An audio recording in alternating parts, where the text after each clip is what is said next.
आज की इस वीडियो में हम बात करेंगे सैमसंग के J6 2018 के हवाले से। मुझे पता है कि फ़ोन जो है 2 माह से आया हुआ है, लेकिन अभी तक भी इसका जो मार्केट में क्रेज़ है वो अभी तक ख़त्म नहीं हुआ है। अभी तक भी लोग इसे बाय कर रहे हैं। उसकी क्या रीज़न है, उसकी क्या वजूहात हैं, तो वो इस वीडियो में जानेंगे और मैं इसका क्विक रिव्यू करूँगा, थोड़े स्पेक्स आपको बताऊँगा और आपको बताऊँगा कि इसका कैमरा, इसकी परफॉर्मेंस, टोटली आपको ये वीडियो से मुकम्मल पता लग जाएगा कि आपको ये फ़ोन बाय करना चाहिए या नहीं करना चाहिए। आपको कोई और वीडियो देखने की ज़रूरत नहीं है। तो चलिए शुरू करते हैं ये वीडियो और जानते हैं सैमसंग J6 2018 के बारे में मुकम्मल डिटेल। अस्सलाम वालेकुम दोस्तों, मेरा नाम खालिद है और आप देख रहे हैं खालिद टेक्निकल यूट्यूब चैनल। अगर अभी तक आपने हमारा चैनल खालिद टेक्निकल सब्सक्राइब नहीं किया है तो आप कहाँ बैठे हुए हैं, आप इस दुनिया में रहते नहीं हैं शायद। आप नीचे जाके सब्सक्राइब कर लीजिए, लाल कलर का सब्सक्राइब बटन आ रहा होगा और बेल नोटिफिकेशन को भी ऑन कर लीजिए, जिससे आपको हमारी वीडियोस के नोटिफिकेशन आते रहेंगे। दोस्तों, अगर J6 2018 की डिज़ाइन के हवाले से बात की जाए तो डिज़ाइन इतना प्रीमियम है, कोई भी दूर से देख के बता सकता है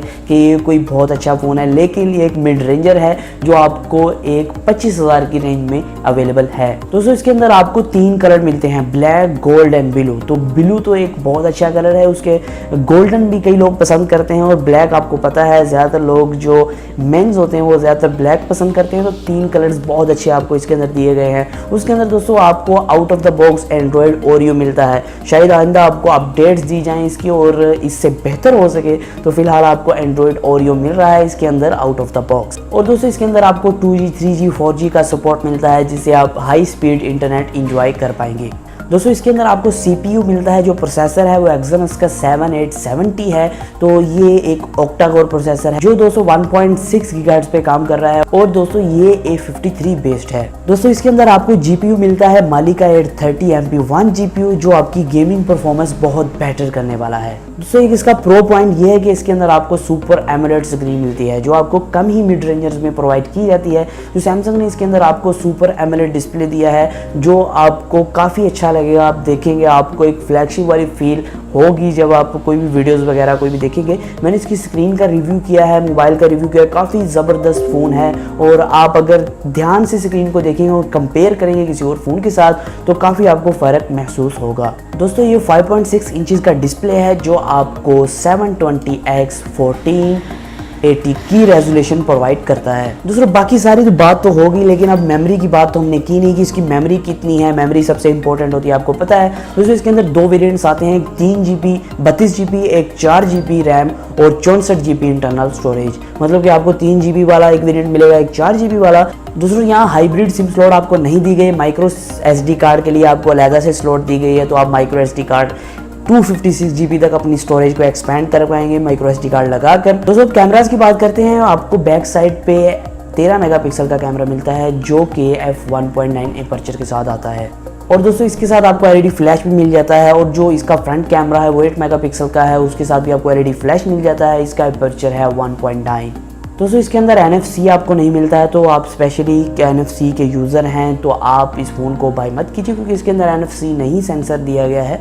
तो बाकी सेंसर्स की मैं आपको डिटेल प्रोवाइड कर देता हूँ। इसके अंदर एक्सेलेरोमीटर, कॉम्पास, फिंगरप्रिंट और प्रॉक्सिमिटी सेंसर जैसे सेंसर मिल जाते हैं। इसके अलावा NFC सेंसर नहीं मिलता है, तो अगर आप NFC यूज़ करते हैं तो ये फ़ोन के अंदर आपको नहीं मिलेगा। तो इसके अंदर आपको चार्जिंग के लिए माइक्रो USB 2.0 मिलती है और 3.5 mm का जैक मिल जाता है, जिससे आप हैंड फ्री अटैच करके अपनी हैंड फ्री इंजॉय कर पाएंगे, सॉन्ग्स वगैरह सुन पाएंगे। दोस्तों, इसके अंदर आपको लिथियम आयन की नॉन रिमूवेबल 3000 mAh की बैटरी मिल जाती है, जो आपको 21 आवर्स का टॉक टाइम प्रोवाइड करेगी। दोस्तों, इसकी प्राइस निकल के आ रही है इंटरनेट पे 25,999, मतलब कि 26,000 का फोन है, आपको मार्केट से 25,000 तक मिल जाएगा। तो अगर इसकी डॉलर्स में प्राइस की बात की जाए तो $225 का ये फोन है। बहुत हो गए दोस्तों इसके स्पेक्स। अब बात करते हैं इसके कुछ रिव्यू, इसके कुछ प्रोज एंड कॉन्स और क्या आपको ये बाय करना चाहिए नहीं करना चाहिए।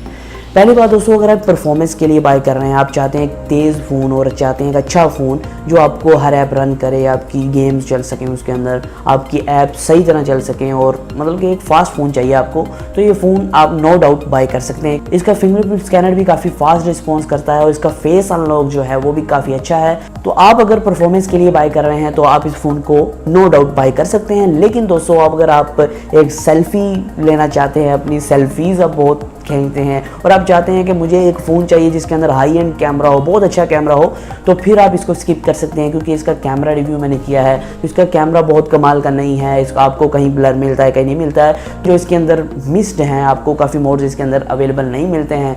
तो कैमरा इसका आपको स्पेसिफिकेशन में अच्छा लग रहा होगा, लेकिन दोस्तों इसका कैमरा कुछ एवरेज कैमरा है। बाकी दोस्तों 3000 mAh की बैटरी आपको बहुत अच्छा बैकअप प्रोवाइड करेगी, बैटरी के बारे से कोई भी डाउट नहीं है। बाकी दोस्तों इसके अंदर आपको फास्ट चार्जिंग का सपोर्ट नहीं मिलता है, जिसकी वजह से आप थोड़े से कंफ्यूज हो सकते हैं, क्योंकि आजकल दोस्तों Xiaomi जो है अपने मिड रेंजर में भी आपको फास्ट चार्जिंग प्रोवाइड कर रहा है, तो लेकिन इस फ़ोन में आपको फास्ट चार्जिंग का सपोर्ट नहीं मिलता है, जिससे आपकी बैटरी को कम से कम 2.5 से 3 घंटे चार्जिंग होने में लग सकते हैं। अगर लुक्स की बात की जाए तो काफ़ी प्रीमियम लुक आपको प्रोवाइड करता है, काफ़ी अच्छा फ़ोन है देखने में और यूजेज में। अभी दोस्तों बात सिंपल है कि अगर आप परफॉर्मेंस के लिहाज से कोई फ़ोन बाय करना चाहते हैं जिसको बहुत तेज़ चले, हर ऐप रन हो और बहुत स्मूथली आपकी हर एप्लीकेशन को रन कर पाए, तो आप इस फ़ोन को बाय कर सकते हैं, नो डाउट। लेकिन आप एक फ़ोन बाय करना चाहते हैं जो सेल्फी शूटर हो, जो बैक कैमरा बहुत अच्छा हो, तो इसके कैमराज बहुत अच्छे नहीं है, लेकिन इसके अंदर एक मिड रेंज वाले हर एक फीचर्स है। मतलब कि इसके अंदर आपको फेस अनलॉक मिल जाता है, इसके अंदर फिंगरप्रिंट स्कैनर आपको एवरेज मिल जाता है, इसके अंदर